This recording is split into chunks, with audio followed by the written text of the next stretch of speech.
back to Clexcel Media. It's always exciting to have you on this platform. If this is your first time or if you have not subscribed to the channel, please subscribe and then follow us on all our social media platforms. We've been talking about retinopathies or diseases or conditions affecting the retina of the eye. And our last episode, our resource personnel, Dr. Richard, talked about effects of diabetes on the eye in general. He did mention of unstable refractive error as a result of having diabetes, accelerated age-related cataracts. You can also even get neovascular glaucoma and a lot. You can get that interesting episode on our YouTube channel. Today we are going to talk about diabetic retinopathies or changes that occur on the retina due to having diabetes or having high blood sugar level. I am Dr. Agyenim-Boateng. Diabetes has been a major health concern throughout the world, and research shows that approximately 1/2 of persons with diabetes will develop some form of retinopathy with time. When we say diabetic retinopathy, we are simply referring to the abnormal changes or damage to the blood vessels on the retina due to the blood sugar levels.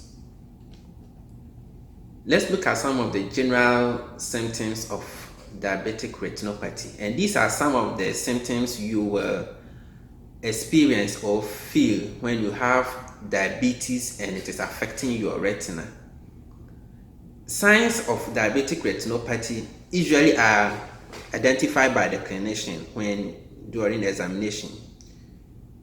Since all the changes is occurring at the back of the eye, you will not see the signs, but you will feel some of these symptoms if you have diabetes. If you have blurred vision, if you notice sudden loss and regaining of your vision, we call it transient loss of vision. If you see blanks or dark areas in your field of vision, if you see faded color perception, or when colors seems washed out to you, then it's likely that your diabetes is affecting your retina. At times you will start seeing increasing number of floaters, or you will start seeing floaters with or without flashes of light. Let's look at some of the different forms of diabetic retinopathy or classifications of diabetic retinopathy. This usually is important to the clinician for management purposes. We know diabetes is microangiopathy, which simply means diabetes affecting smaller blood vessels in the body. It can be in the brain, it can be on the eye. And since the retina has very small, fine blood vessels, diabetes can easily affect those blood vessels, and it causes these small blood vessels to swell, to leak blood and its content, including proteins, or even at times block the passage of the blood vessels.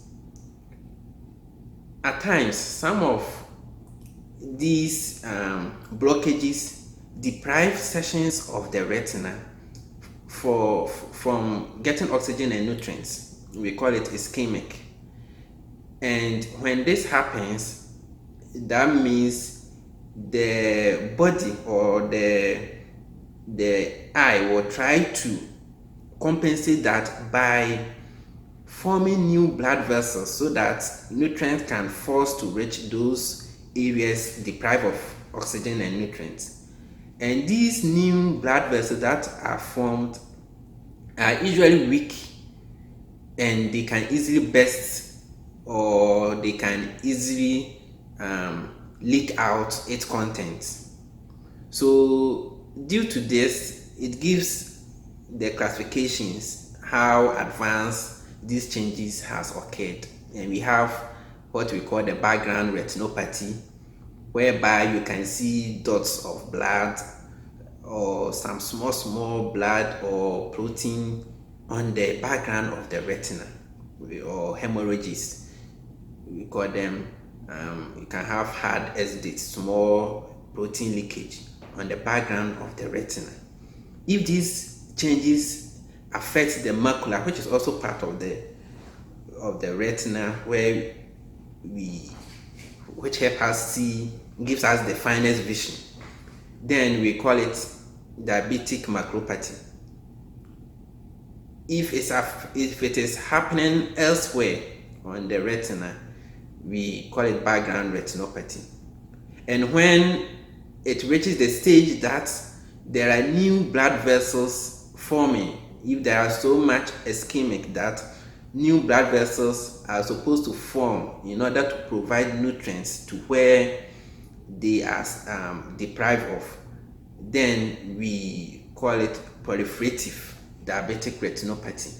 And research shows that when you have the proliferative diabetic retinopathy, you have more chance of losing your vision. It now becomes an emergency so that it doesn't result in blindness. We can also have some of this blood going under the retinal tissues and then now breaking the retina from the choroid, which we call the retinal detachment. And then at times the blood can even ooze out into the vitreous, because when the blood vessels are weak and its contents are coming out, it can either go behind the retina or come in front of the retina. In front of the retina will be the vitreous, so you get the vitreous hemorrhage. If it goes behind the retina, then you can now have the retina peeling off from its basement, which will get retinal detachment. And all these stages can affect vision very much. We will end here, ladies and gentlemen, and then we hope to be back again with more interesting educations on eye healthcare. So as I said, if you've not subscribed to the channel, don't forget to do so that you don't miss out on any of our series ongoing. Okay, thank you very much and see you next time. Bye.